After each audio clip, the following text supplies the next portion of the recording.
नमस्कार दोस्तों।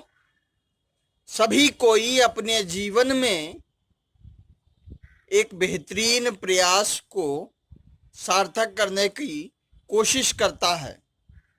कोशिश इस बात को लेते हुए कि हर कोई चाहता है कि उसकी ज़िंदगी में एक बेहतरीन मुकाम हो और एक बेहतरीन कार्य, जिस कार्य को करने जा रहा हो उस कार्य में सफल हो जाए।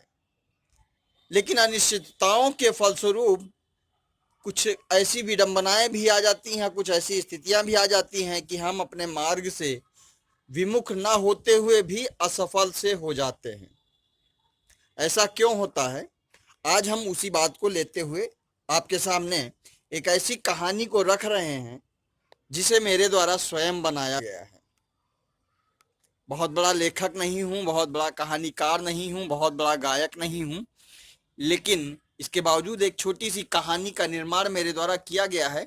और वह कहानी इस प्रकार है कि एक गांव में दो किसान हुआ करते हैं और उन दोनों किसानों के बच्चे भी होते हैं। एक के लड़कियां होती हैं और एक लड़के, दो लड़के होते हैं।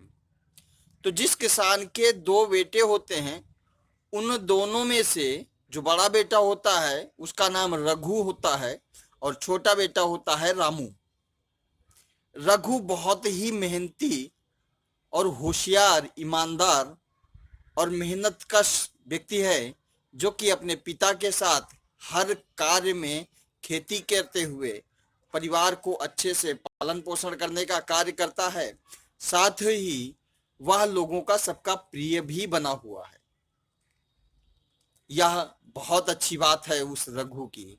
दूसरी तरफ जो रामू होता है वह उच्छृंखल मॉडल का होता है, आवारा होता है, अथा तो घुमक्कड़ होता है और घूमने फिरने में उसकी ज़्यादा मन लगता है और उन सब चीज़ों को, क्रियाकलापों को करने में उसका ज़्यादा इच्छाएं करती हैं, जिस चीज़ में किसी चीज़ को करने में कोई सफलता वगैरह ना मिलती हो।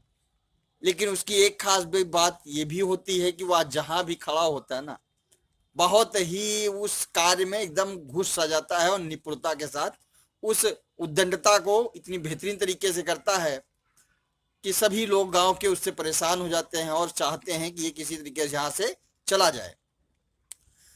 तो एक दिन होता ये है कि उसी गांव में एक ऐसी प्रतियोगिता रखी जाती है कि प्रतियोगिता का जीत का जो उपहार होता है, उस उपहार के अंतर्गत जीतने वाले व्यक्ति को 10,000 रुपए इनाम में दिए जाते हैं। और प्रतियोगिता यह होती है कि जो भी व्यक्ति सबसे जल्दी गांव के सारे व्यक्तियों की गिनती करके आ जाएगा, वह व्यक्ति नंबर 1 पर होते हुए इस पुरस्कार का असली हकदार होगा। तो इसी उद्देश्य को लेते हुए पूरे गांव में बच्चों के बीच होड़ लग जाती है और उसमें जो दूसरा वाला किसान होता है, जिसके रघु और रामू बेटे होते हैं, इन दोनों लोगों को भी शिरकत करने का मौका मिलता है। हिस्सेदारी होती है, भागीदारी होती है।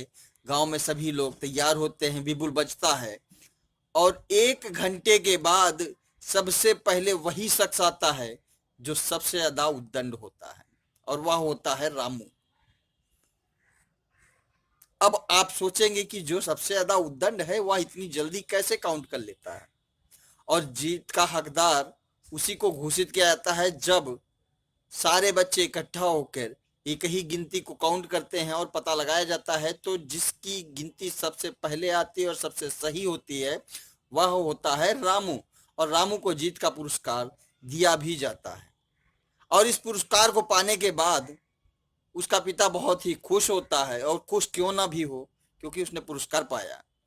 लेकिन आप ये नहीं जानना चाहोगे कि उस पर पुरस्कार होने का कारण क्या था। निश्चित रूप से जो रामू होता है ना, बहुत ही माना कि वो उद्दंड है, लेकिन जिस जगह भी खड़ा होता था ना, वो अपने कार्यों को बहुत ध्यान से करता था। कहने का सीधा सा तात्पर्य हमारी इस कहानी के साथ साथ ये है कि हम यदि किसी जिंदगी में किसी भी काम को करते हैं या करने का प्रयास करते हैं, तो उस काम में हमारे द्वारा ध्यान को एकाग्र करने की ताकत जरूर रखनी चाहिए।